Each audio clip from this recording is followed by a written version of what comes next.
I have just finished waving goodbye to Steve for our fourth conversation about contrast, discernment and judgment, friction, good or bad, um, multidimensionality, and fundamentalism.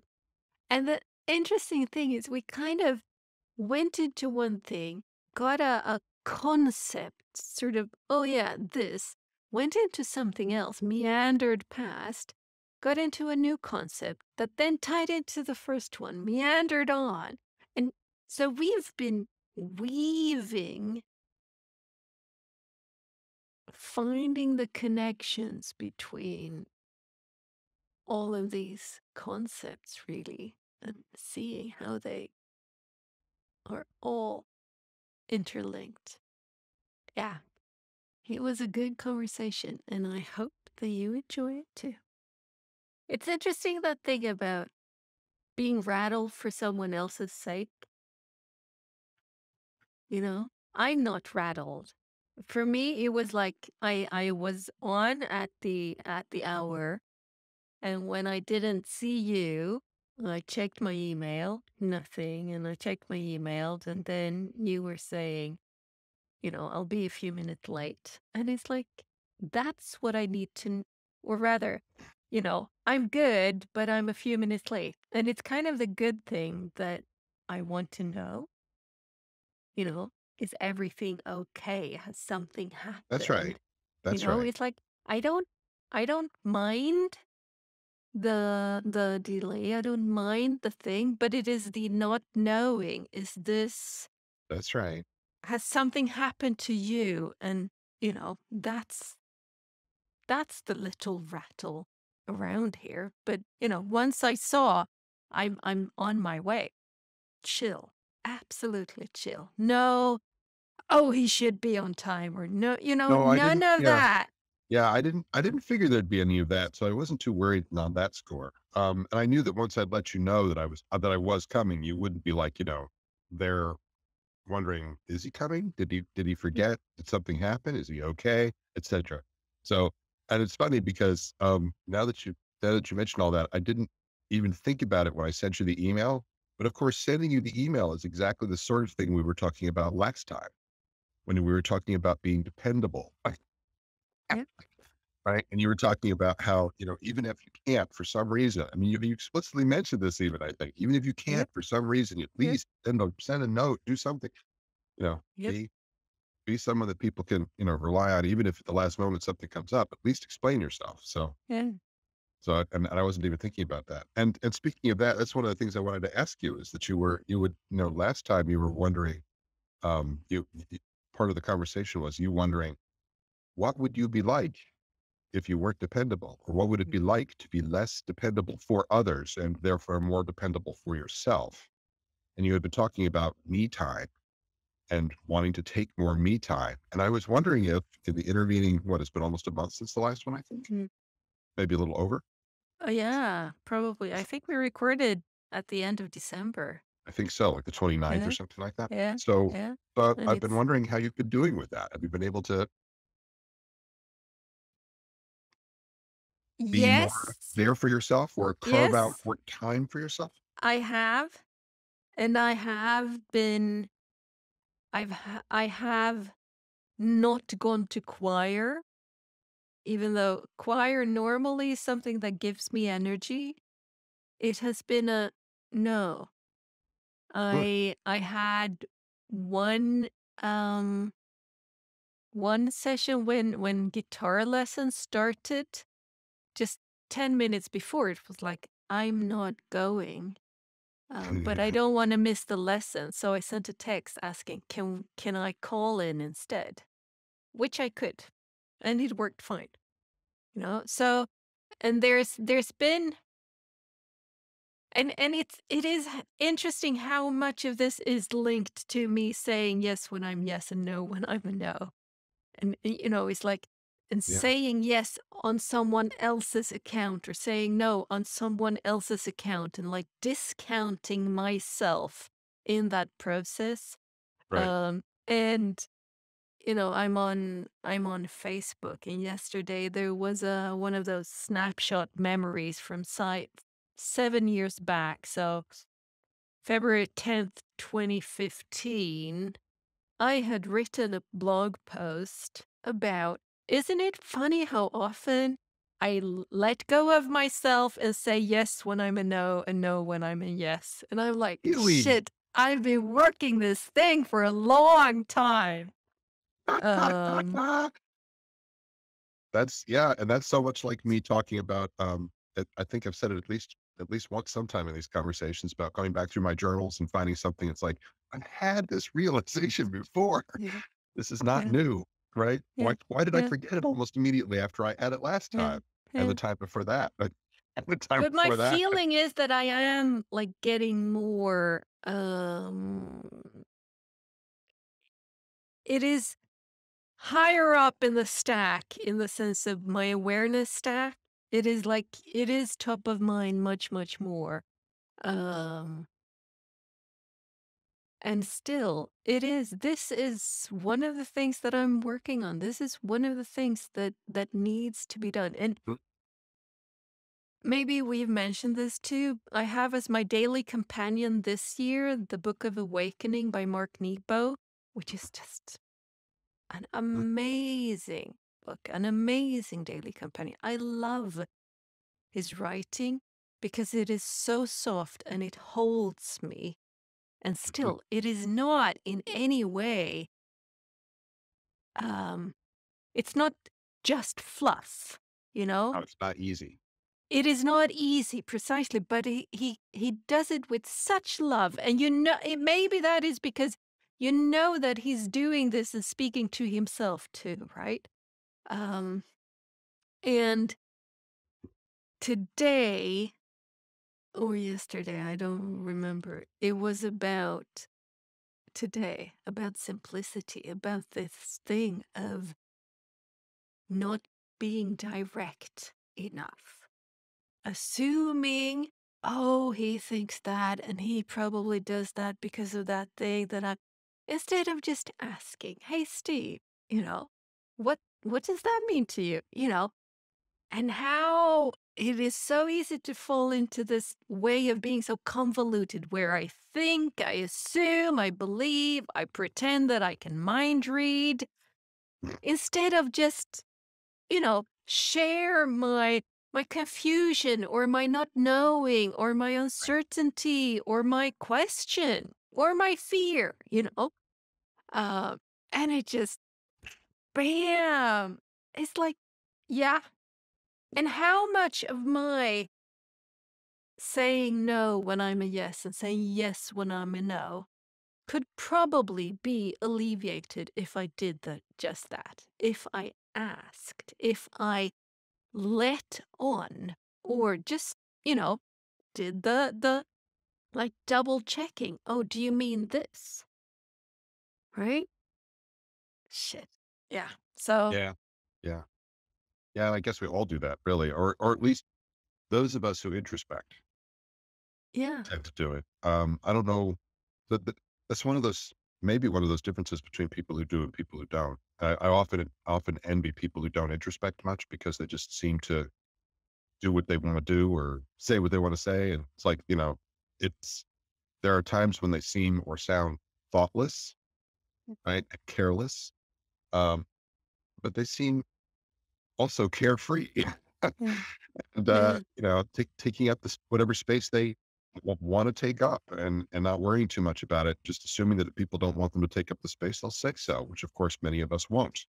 Yeah. We'll just quietly take it or deal with it and maybe that's okay too. Maybe we all should be dealing with each other's needs a little bit better.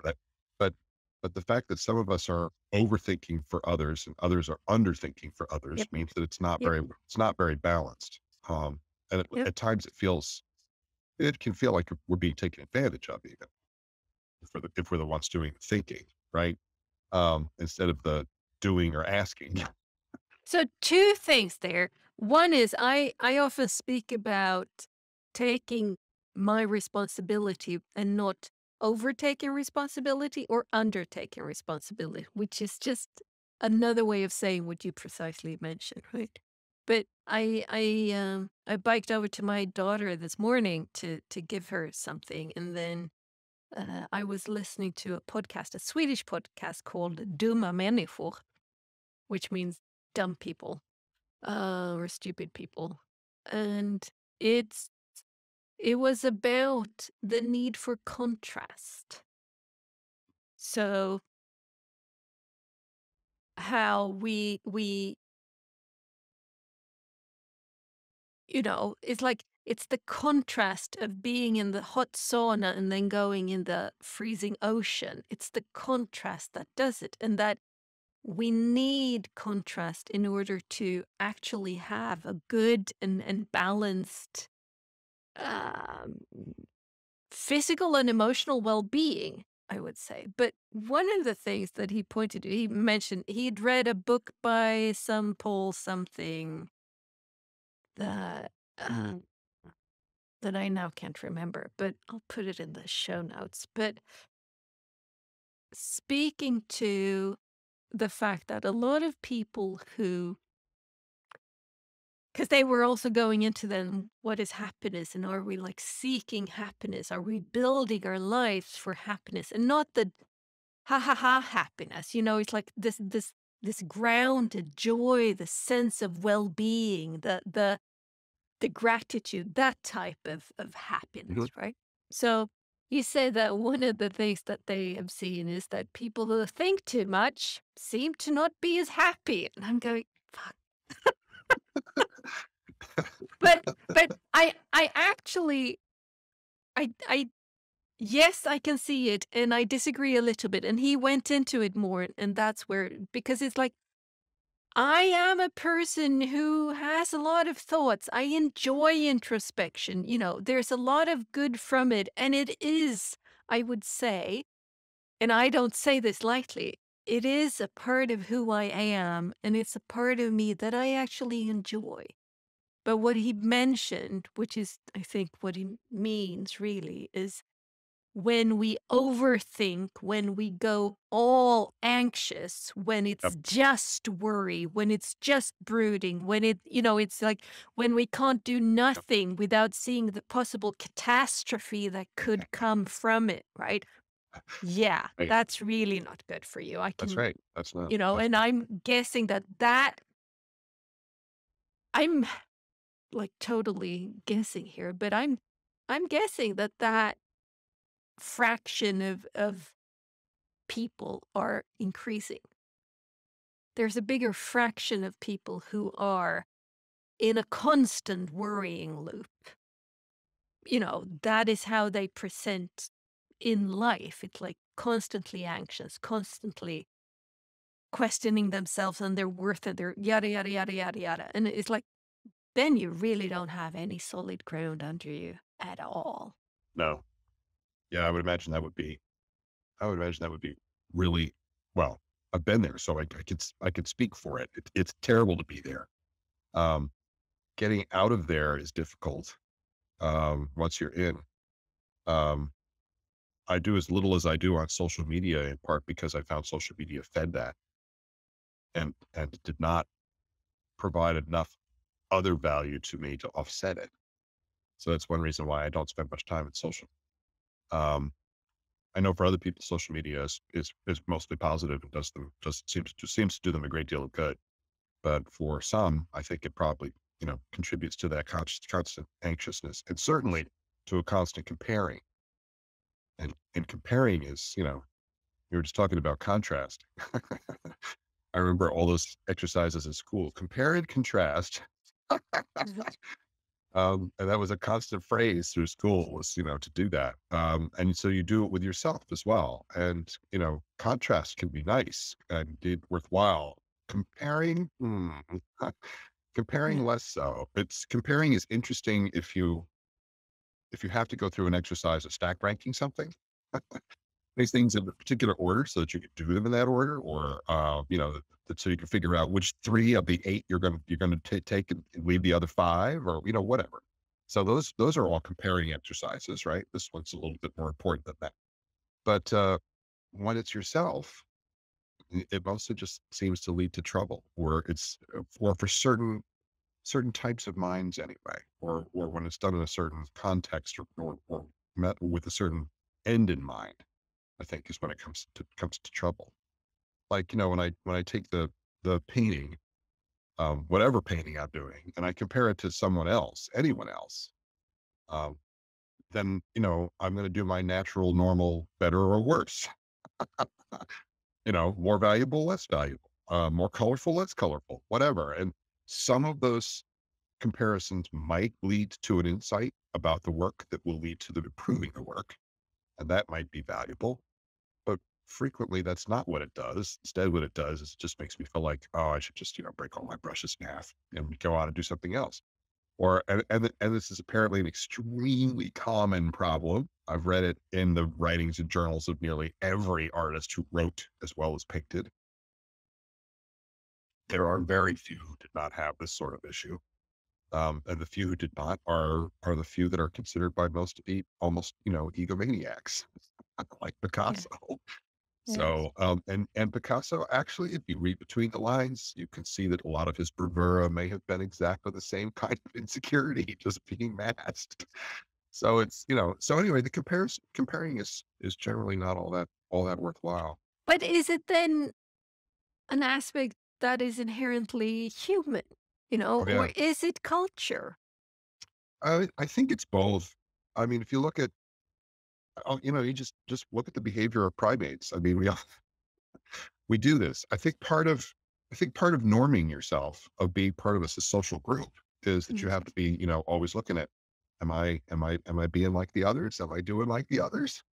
mm, That's part of being part of the group. mm. And so that's a behavior I think that's hardwired into us. I think we're born with it.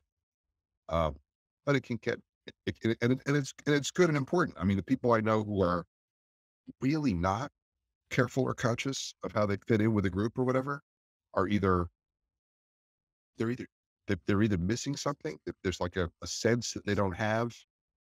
And I've known some people like that, and they had a hard time getting along with other people and they Mm, really couldn't understand why, because they were just missing mm. information that they needed in order to be able to be part of a group. So that's one thing, is that, and then the other is, that it's the people who don't do that and know they're not doing it and are aware of it.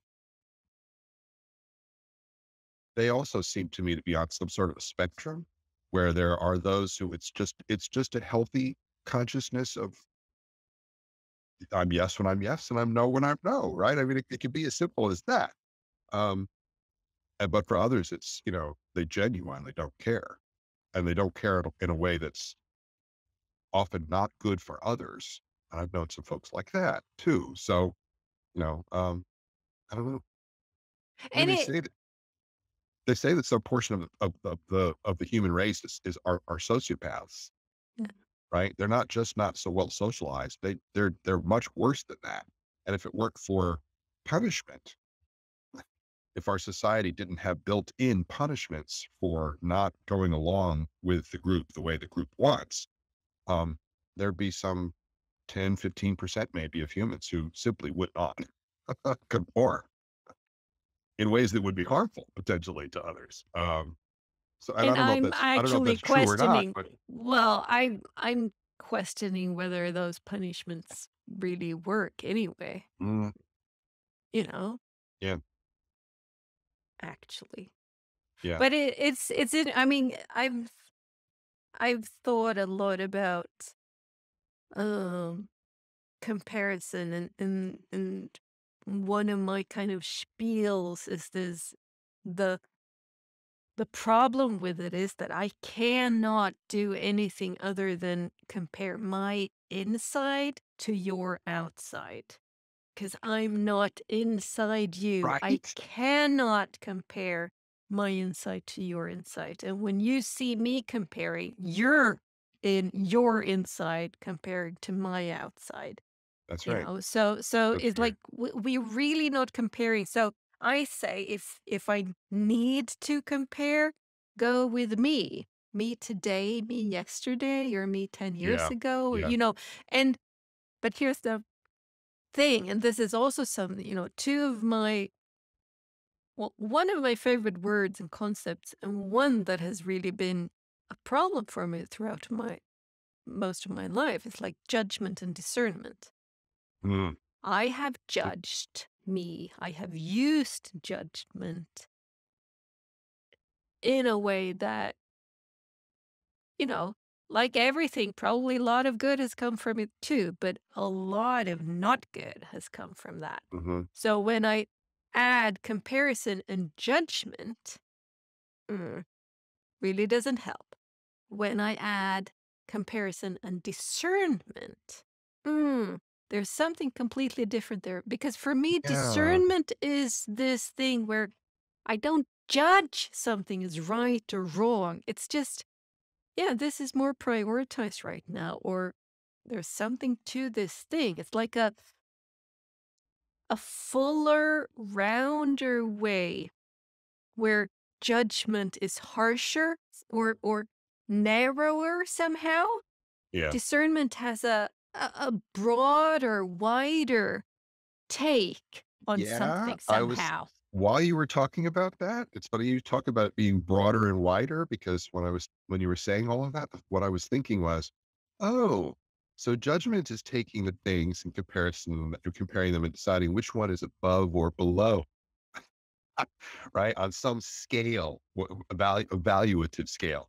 Yeah, Whereas discerning is merely thinking about differences, and yeah, differences are horizontal and they're yeah, not judged one way or the other. They're just this is over here instead of over here. yeah. And is that difference interesting or helpful or instructive or whatever? And so you can gain those insights which I think almost is what the word literally is about. You're seeing inside. You split the things apart, create the discernment, which is the cutting apart of things and separating them, right?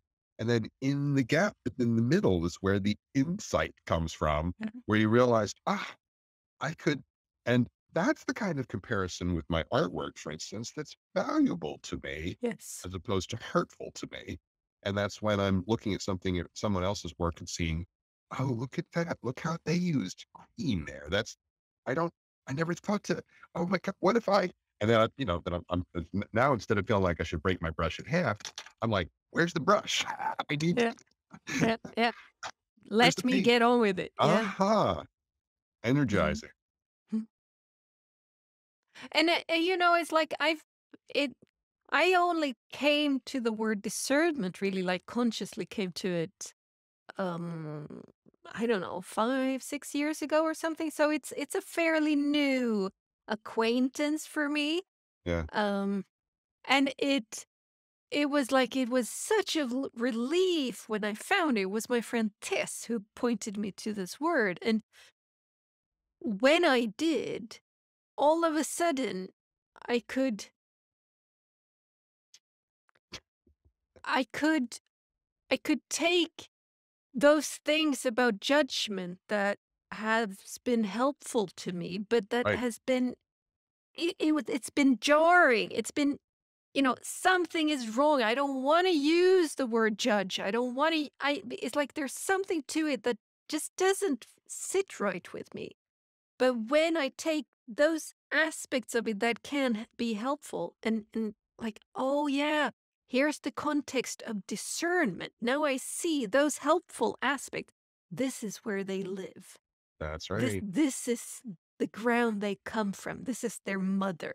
It's like Yeah. all of a sudden it's like, yes, now I can because and somebody wrote the other day that judgment is inherent. It is a must in discernment. And I'm like, "Hmm, I don't know that I don't Mm. know that I believe that. I don't it was like so that was a piece of tankespjan, that was like, hmm, is it is do you have to judge something?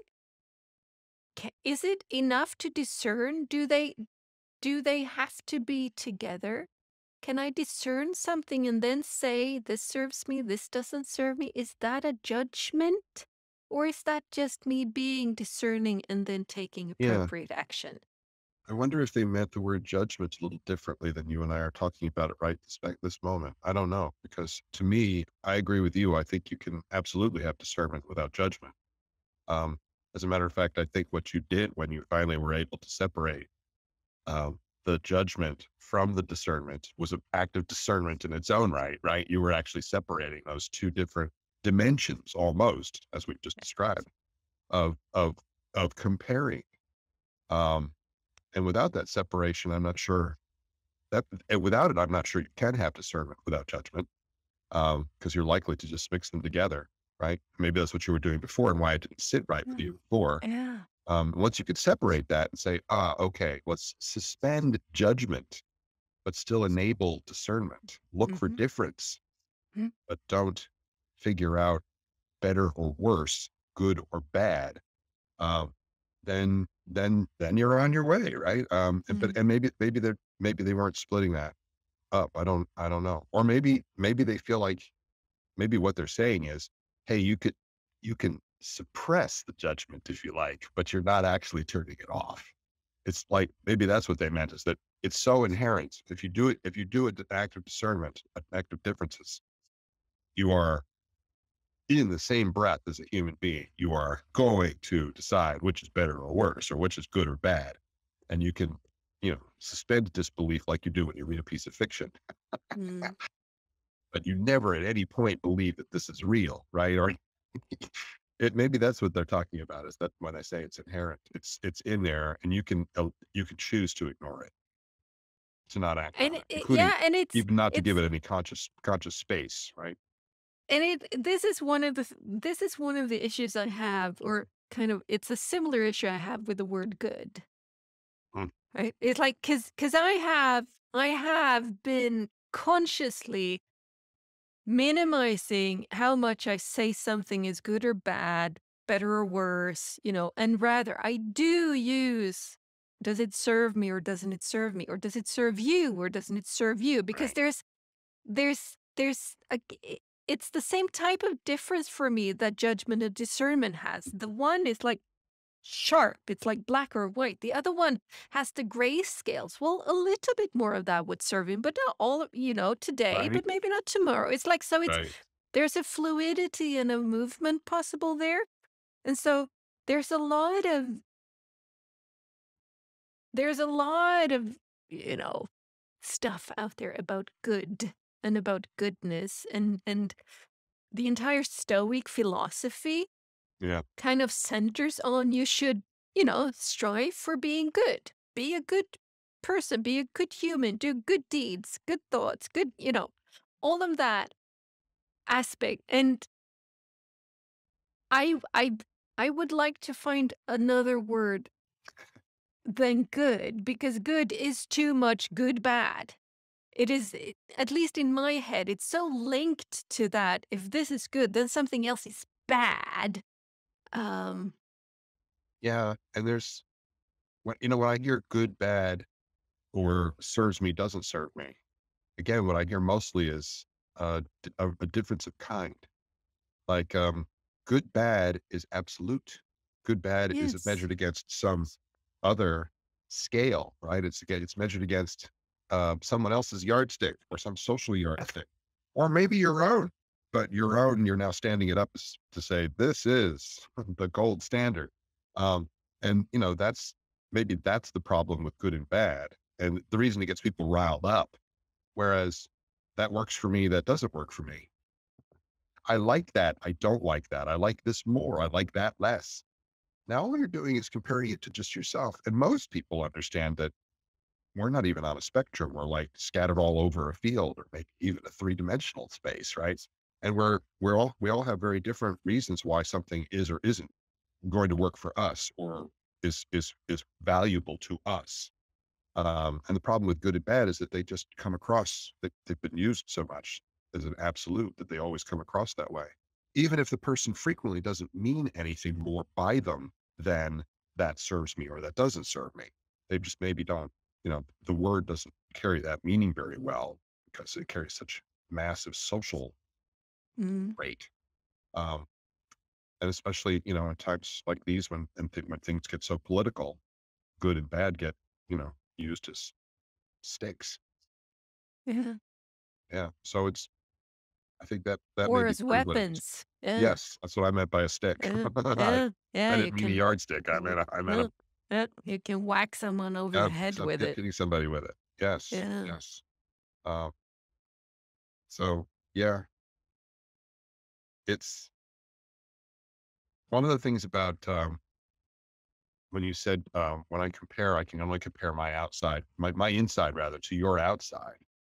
Um, and what I'm really doing, I think when I do that, I do exactly what you meant. And I was like, oh, that's so true.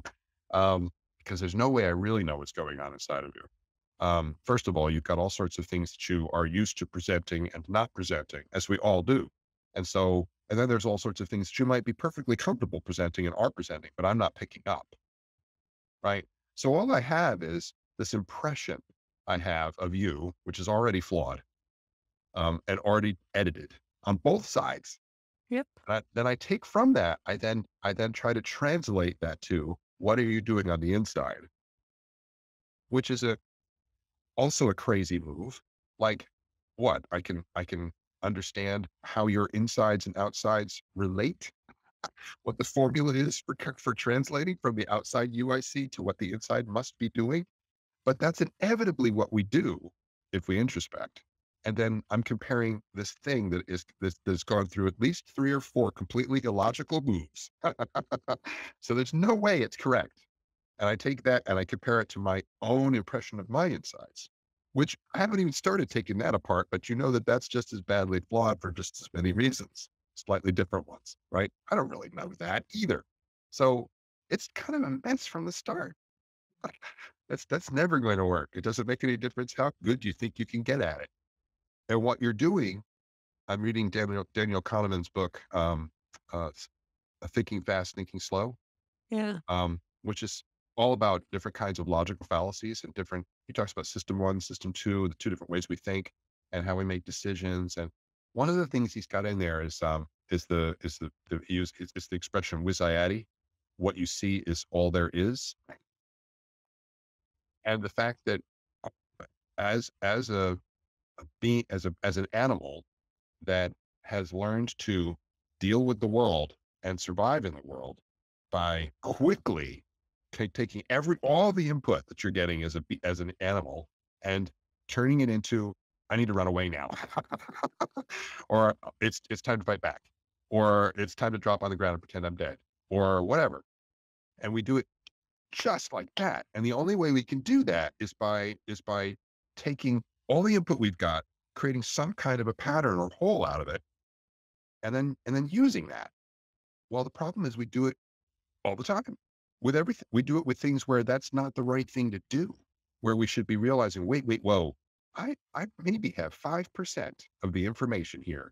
And but I'm going to stitch it together into a whole because that's what I do. And I will make it look like the whole thing. And they won't even know I did it. And then I will act on that whole, that set of assumptions. We do it constantly Mm. because it's a survival instinct. It's another thing that's hardwired. And so stopping stopping that and stepping back from it, I think is one of the primary benefits of mindfulness, because mindfulness doesn't really mindfulness it's at least slows down that process, if nothing else, right? And it also has a way of making you notice things that weren't in your original assessment, which can make you then doubt your original assessment enough to drop it and maybe just react to what's actually going on at the moment. You get more into your senses, which is legit stuff that's coming in, and not so much acting on your assemblage of Of and it. which is frequently made up of all sorts of, like we just said, assumptions, many of which Mm. are wrong or at the very least extremely incomplete. Yeah, and many of which are kind of, I think, based on a situation where it was relevant. Yep. And then, Yes. okay, here we have this pattern. Let's use that one. Yes. Right. So you kind of superimpose this pre-existing pattern onto something that did serve you back in the day. Or where you missed something previously and got hurt because you missed it. Now you're going to maybe overemphasize that Yep, particular, yep. yep, And that's how trauma behaves and acts in our yeah, pasts into yeah, our futures. yeah. Yeah. But I mean, it is this thing about this is that pause is again the lovely word mellanrum in Swedish. Mellan is in between, rum is room. So it's the space in between. Uh, Mellanrum is a favorite word of mine, and it is just that it gives me this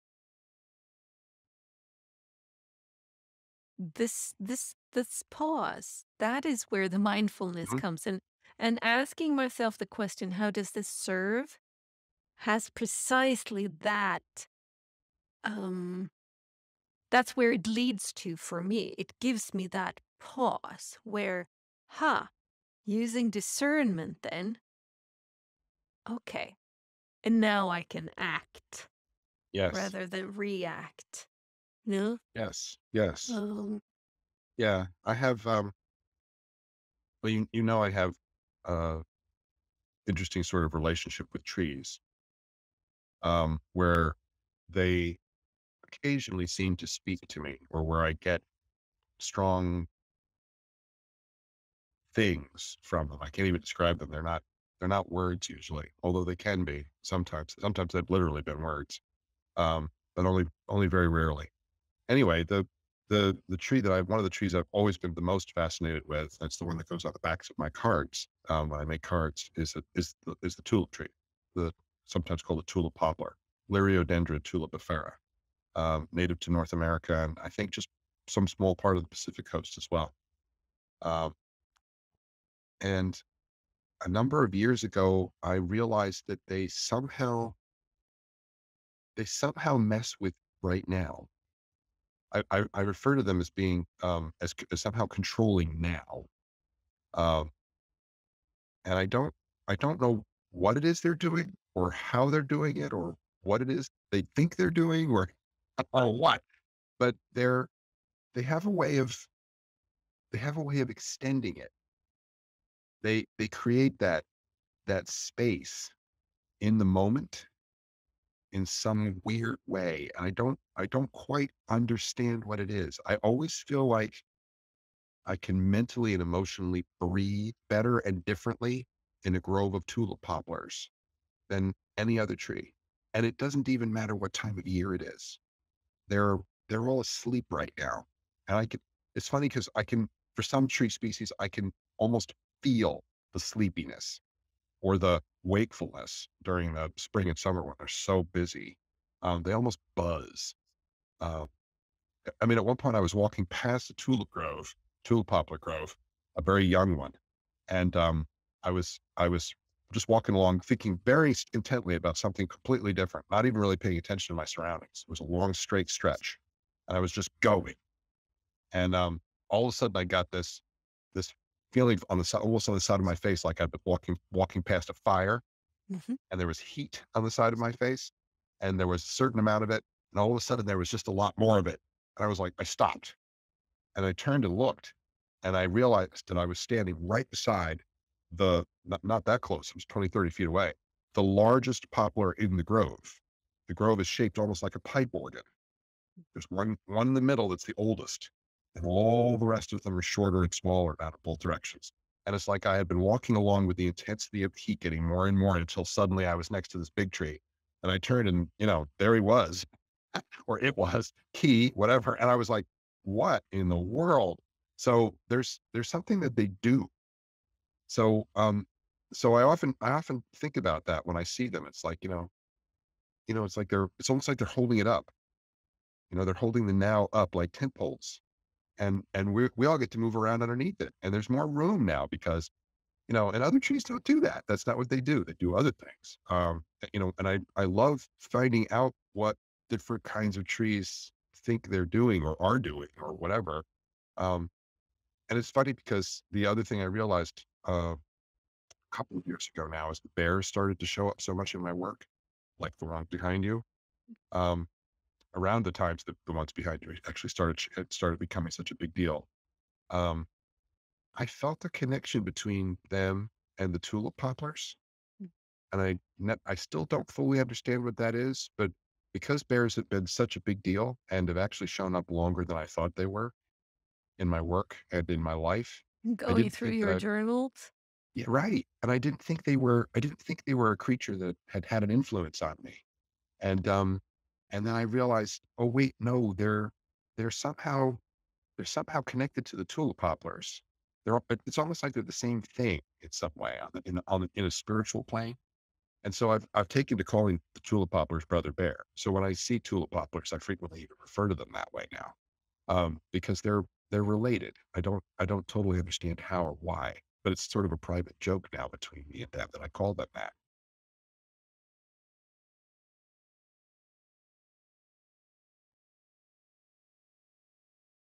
It's fascinating to hear. And I've I yesterday in the creative community we had a book club on braiding sweetgrass by Hmm. Robin Wall Kimmerer. Hmm. And I think this is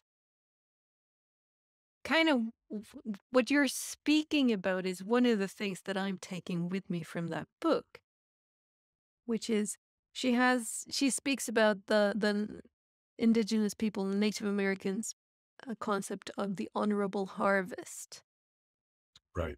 which means never take the first, Right. always leave something, Right. never take more than you need, and always use everything you take. That's right. And it's just, it's brilliant. But it is this aspect of for me to be able to do that.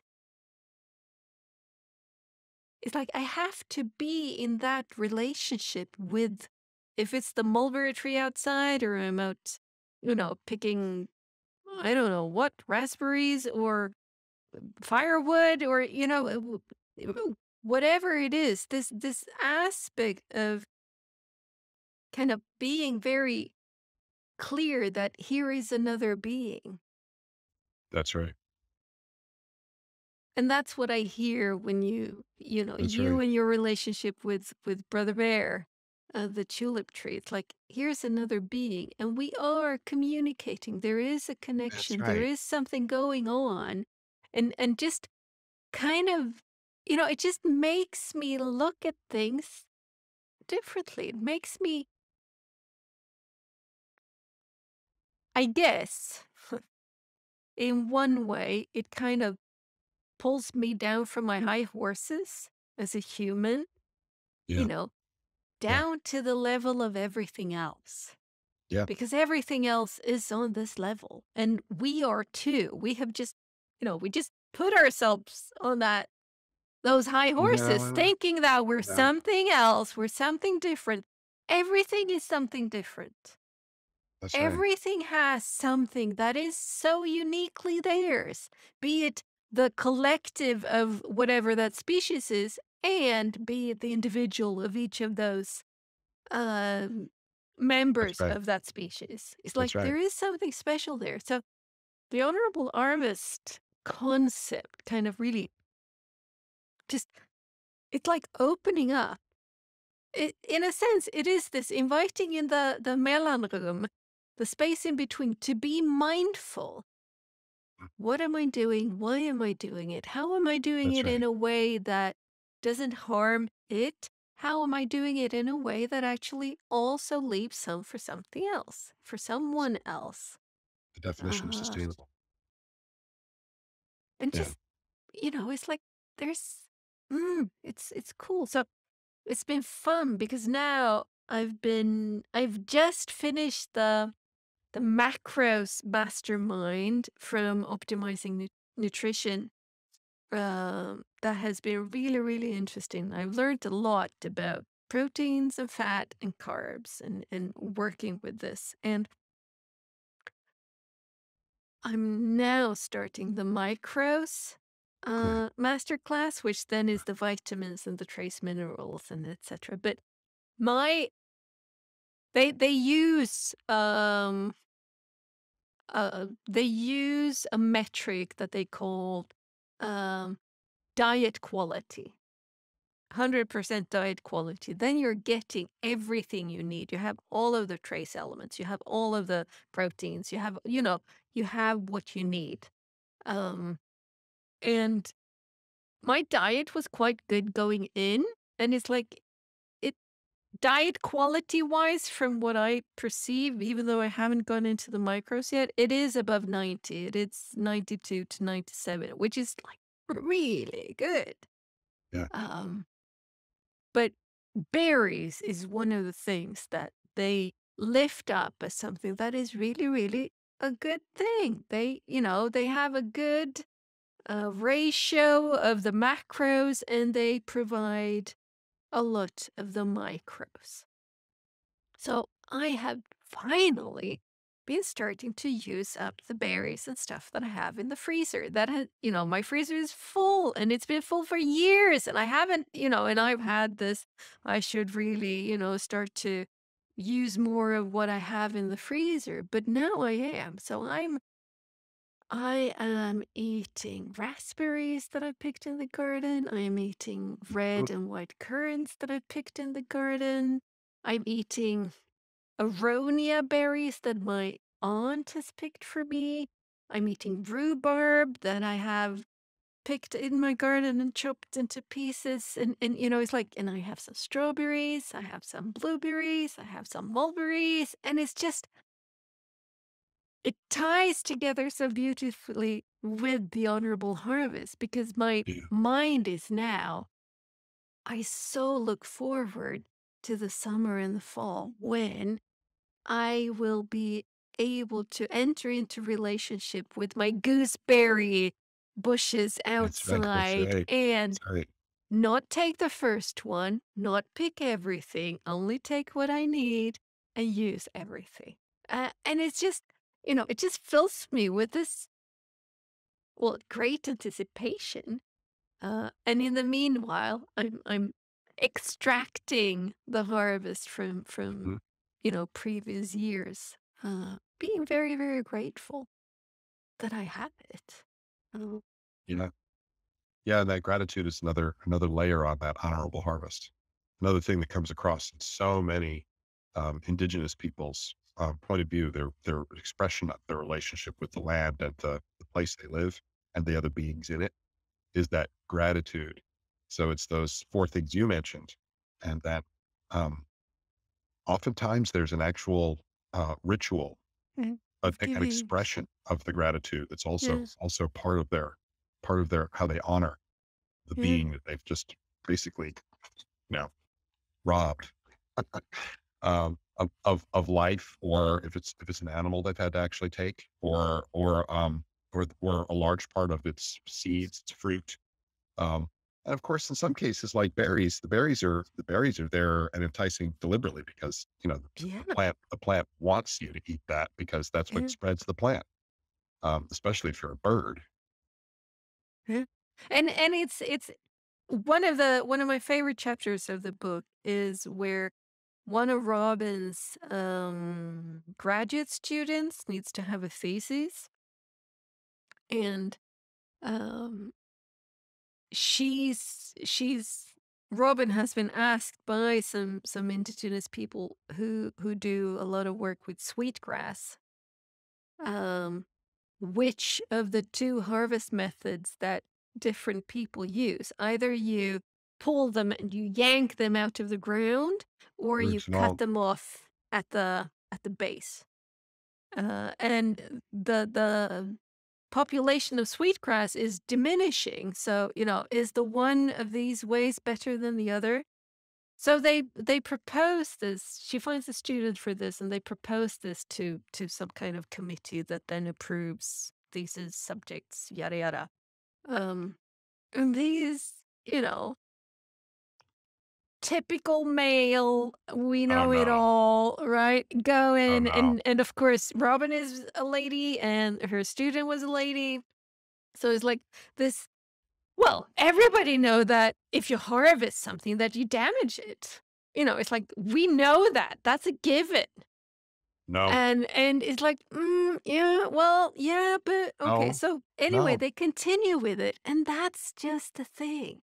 What she discovers in the thesis is it doesn't matter if you yank them out or if you cut them off at the base.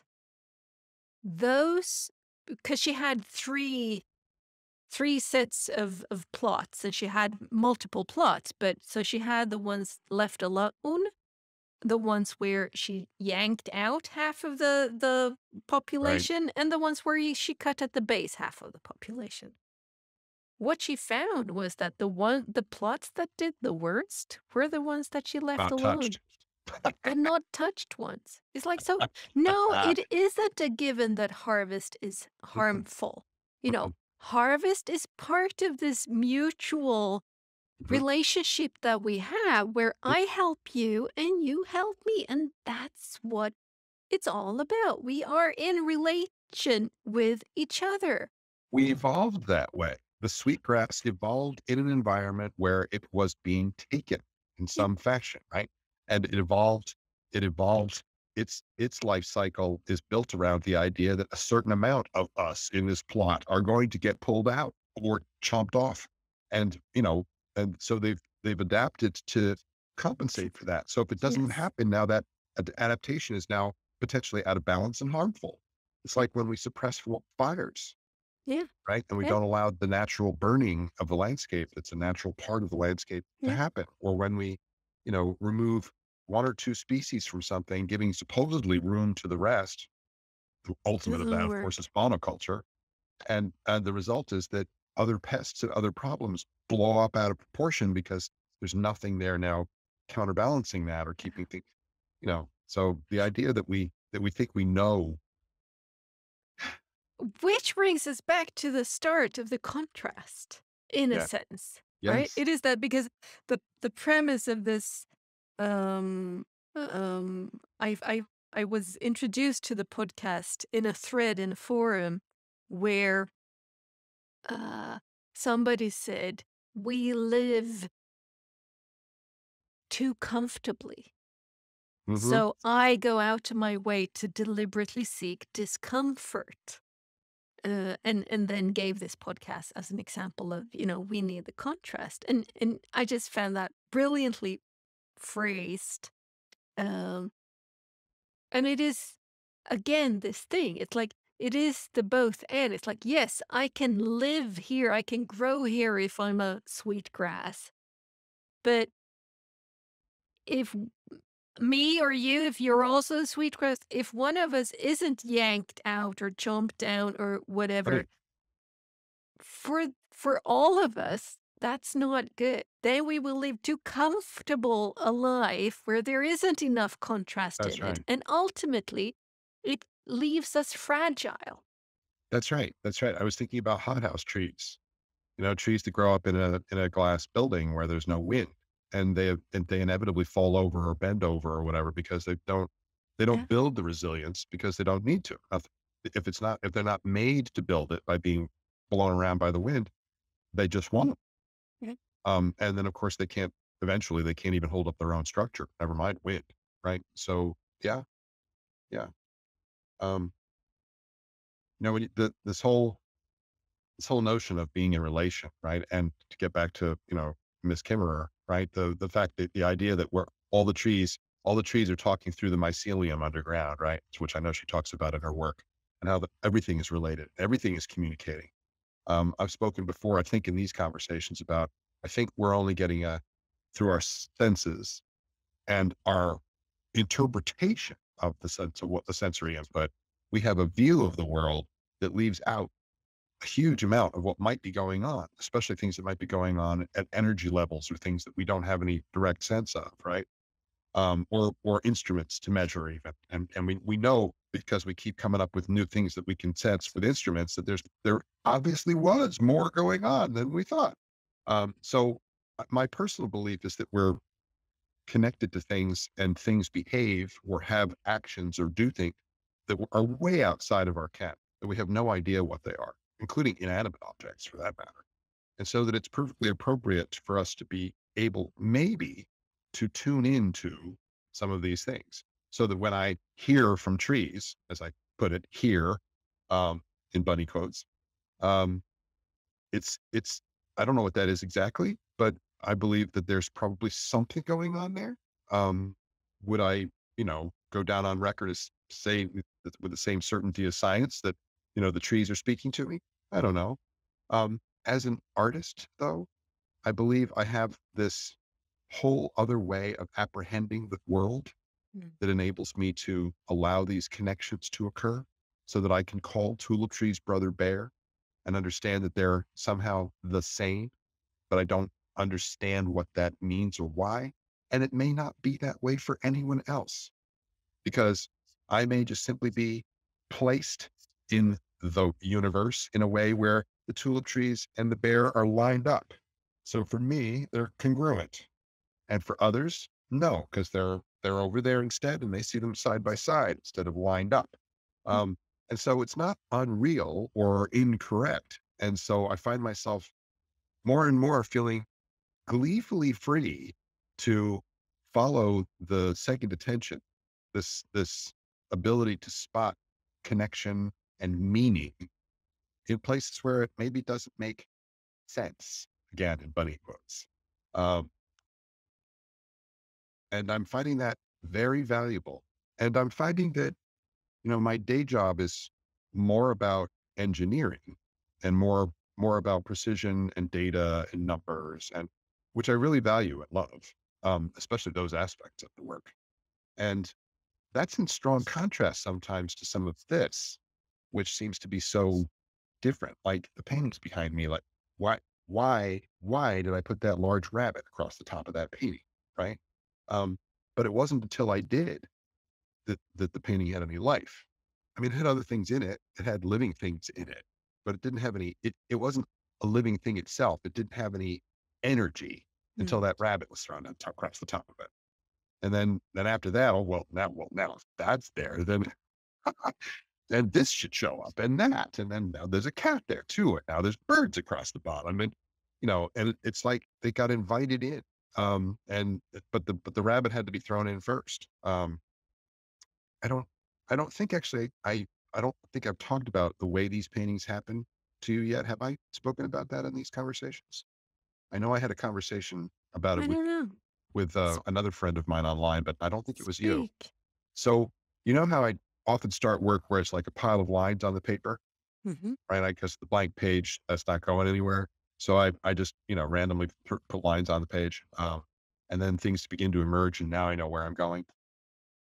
These start that way. But these are so much larger. They're 3 foot by 3 foot, almost a meter square. That when I'm doing these, that gets them started, and then they stall. They quit, and it happened with the bears behind you. Mhm. It's actually the first piece I had done that was actually much bigger because it's almost 6 foot square, almost 2 meters square. And so what I've discovered with these is that they're more of a conversation. I have to not only get them started, but they need a continuous feed of quasi random input from me, just like this conversation. This conversation has had several moments where it sort of slowed down. We were rounding off one topic and the next one hadn't quite started yet.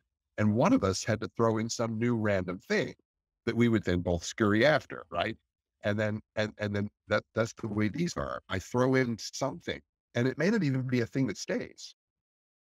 No, the fish at the bottom have gone. Right? The fish are gone, right? So I put the fish in the bottom and the fish didn't really work, but the fish led to the birds. And then once the birds showed up, it's like, oh, well, not the fish. So the fish are painted out. And so, and that's what these are like. They're a dialogue.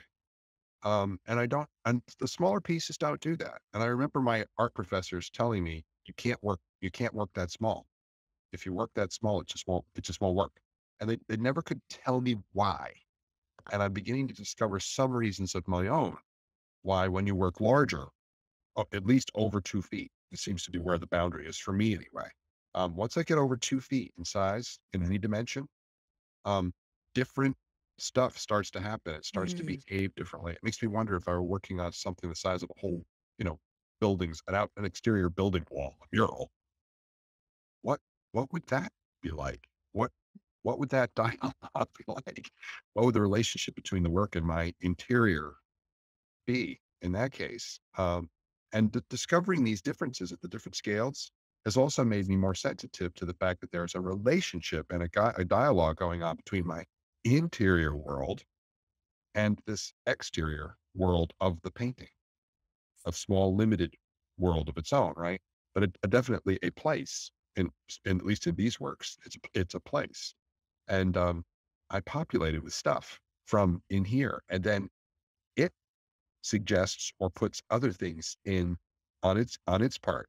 If I'm listening or watching for it, I can catch that and then agree and then run with it, much the way we do in this conversation where I say something and then you reply with something else and I'm like, "Oh, that's super interesting." And then we go, and then I'm right with you. Let's go after that.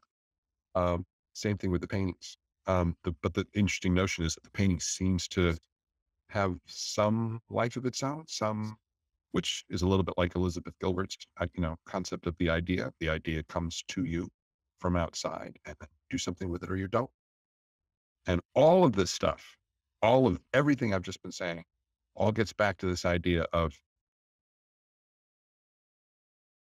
it's giving space again, giving room to these notions that seem counter rational or not completely rational or only rational. They're more than that. They're deeper than that. And again, to come back to something we've talked about before, children don't have a problem with this. Only adults do. Um, we somehow get up in our head the thing that humans do that maybe is the most unique of us for us, right? And then we think that's all there is. Yeah, precisely. And it's like we live in this multidimensional world, but that aspect of it kind of strips a couple of dimensions so that okay, Yes, it there's does. only these two left That's right. or something. That's And right. it's like, no, Right. they are there. And they Oh are yeah. there also when it is multidimensional. But in the Yes. multidimensional aspect of it, it is like this the metaphor that I use about myself as an orchestra. It's like there are all of these different instruments in me. There's the flute and there's the violin and there's the drum and there's the little triangle you bing. That's right. It's like all of those have their room, have their space, have their use. They are of Yes. service now and again, not all the time, etc. And That's these right. multidimensional or this multidimensionality is kind of the same. It's like all of it is there, but it's not the rational dimension, if you can call it that. That's not the only one that's valid. That is the judgment. Here comes Yes, judgment here and comes judgment discernment again. again. Here comes Yeah. judgment again. Yeah, yeah. I had discernment too, though, Helena, Yes. because if we separate all of those, we separate them in order to understand, which is the thing our rational mind likes to do, Yeah. right? Yeah. So, and maybe even needs to do. But if you just separate them and leave them separate, Yeah. it's like, dissecting something and leaving it on the table that way. That was a living thing, and put Yeah. it back And now it together, isn't. Yes, precisely. right? Precisely. Be in and with. Yeah, be Um, all of it. Let it all yeah. be. Let it all Yeah. do. And then you can appreciate the fullness of the music, right? And you can note, oh, listen to the triangle do its little thing over Yeah. there, and that Yeah. made that moment magical. And no triangle, we don't need to hear from you all the time, like you said. Yeah. So it's that's there's a there's a need too for us to be like the conductor, right? And that's maybe what we think the rational mind is for, is to conduct, to decide how much of the triangle we need and when the triangle should come in, when no, no, no, no, that's too much. And we try to do that in concert with everyone else. You know, I would like more triangle, but I know my neighbor would not. like to hear more triangle from me. So I'm not going to do that right now. Um, and maybe that's wrong. Maybe my neighbor doesn't care whether I hit the triangle more often, right? Coming all the way back to the very beginning of our conversation. Um, and part of what I'm realizing is that I don't just have one conductor either. Um, the rational is not the top, the best Precisely. arbiter, again, judgment. Um, there's this second attention, like I keep talking about. It's a not simply rational way of discerning and deciding. It's another taking notice or deciding to pay attention to this as opposed to that is something we frequently do with the rational mind. But we also have lots of other ways that we make that decision. It's snap judgment, right? We just get that's how we get distracted, right? Because Mm, something just grabbed our attention. mm. Um, the second attention is another way of it's the dream body, right? It's the way of understanding that there's something else going on deeper. It's archetypical. It's deeper psychologically. It's deeper emotional, whatever. And you don't even have to understand what it is. You can simply sense that it is. And then you can begin to notice the connections, right? And be able to tune into them. Maybe a little bit like a tree gets put a little tendril out underground, it touches something else and gets a chemical, you know, Yeah, a jolt back. And it's like, yeah, what is this?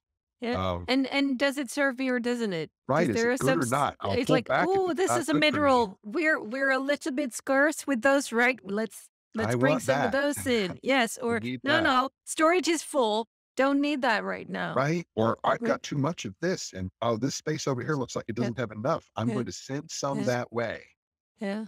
which is the And it's sharing out. it's it's the same aspect of this multidimensionality of the conductor and stuff. It's the same thing as this putting ourselves on a high horse as Yeah. compared to all of Yeah. the other beings that are Yeah. The conductor's up on exist. a podium.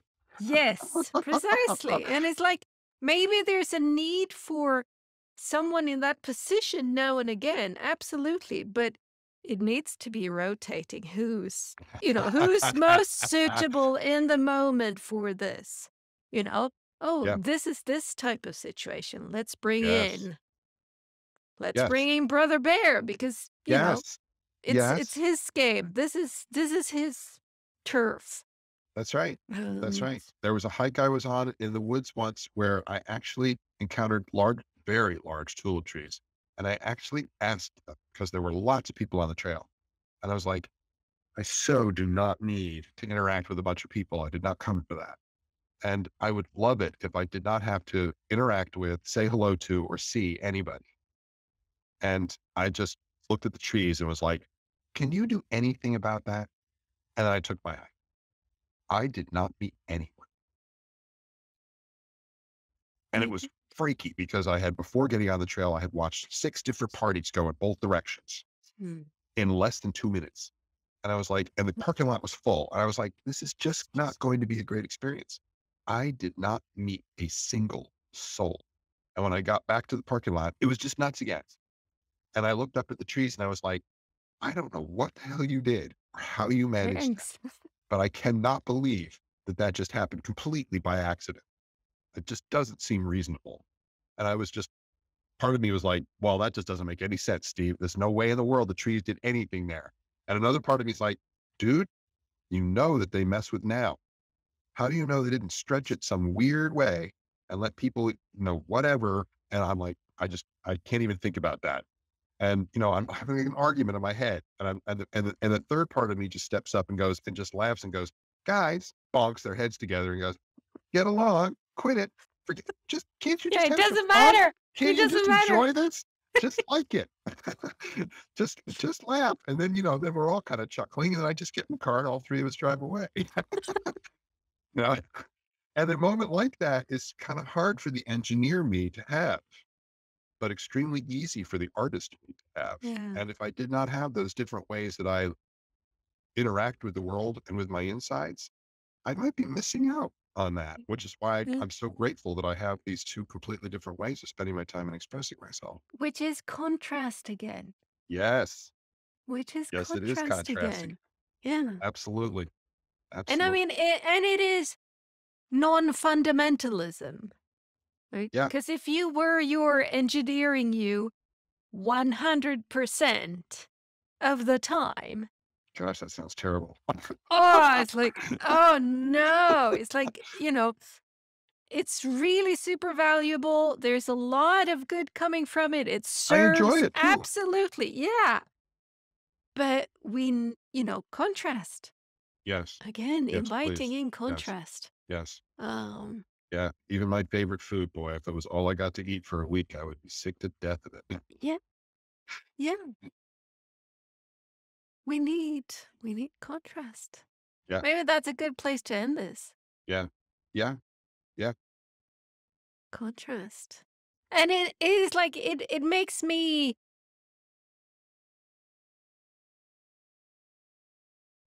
I'm curious about contrast now in a way that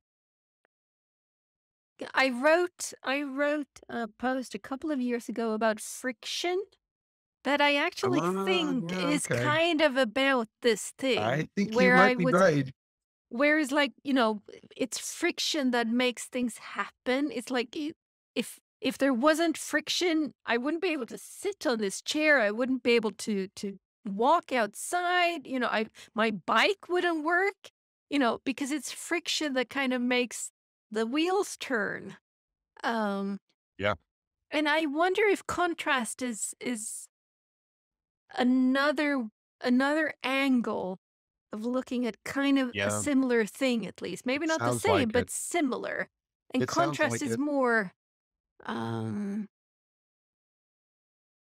yeah, something Yeah. happens from it. Because I mean, when you mentioned friction, of course I couldn't help but think of curling. And when I think of curling, I think of we were talking the other day about the shoes, the special shoes that are worn. And I'm like, there must be some strange combination of portions of the shoe that are meant to give friction on ice and parts that are meant to give almost none. And the same is true, obviously, for the stone and the sweeping that takes place in front of the stone. It's Mhm. all an attempt to try to alter the amount of friction, right? Yes. In order to have a different end result or change Mm. the direction of something. And same thing for contrast. I Yeah. suspect that it's the same. There's probably degrees Yeah. of it, and manipulating those degrees is a part of what I mean, again, painting, Yeah. producing a painting is largely about it's all about trying to adjust the contrasts. Yeah. It's 10,000 small decisions about contrast and edges and darker and lighter, warmer and cooler, and adjusting and pushing them around. And, it's like sculptural almost. You manipulate the surface of the painting until you get the result you're looking for. When you look at these two paintings behind me, one of them is finished, the one with the owls in the top of it, the one that's mostly reds and off whites and a little bit of light blue. And that painting is unified. It has a cohesion to it. And the one beside it is about half finished, maybe, and it looks unfinished. And part of what makes it look unfinished and unsettled is the fact that I haven't dealt with the contrasts. Mm. There's many that are too strong. There are Yeah. places where it doesn't work. There are Where it's spaces that too are weak. Yeah. unsettled. There are Yeah. places that things aren't resolved, where they're not integrated, and that's what an artist does with this kind of painting anyway, is you're trying to, get everything to work together. If that's what you're going for. You can also use contrast in a painting to create all sorts of jarring and, startling juxtapositions, even horrific ones, like, in Picasso's Guernica, Mm. where, the contrasts and are part of what's carrying the emotional weight of paint. Mm.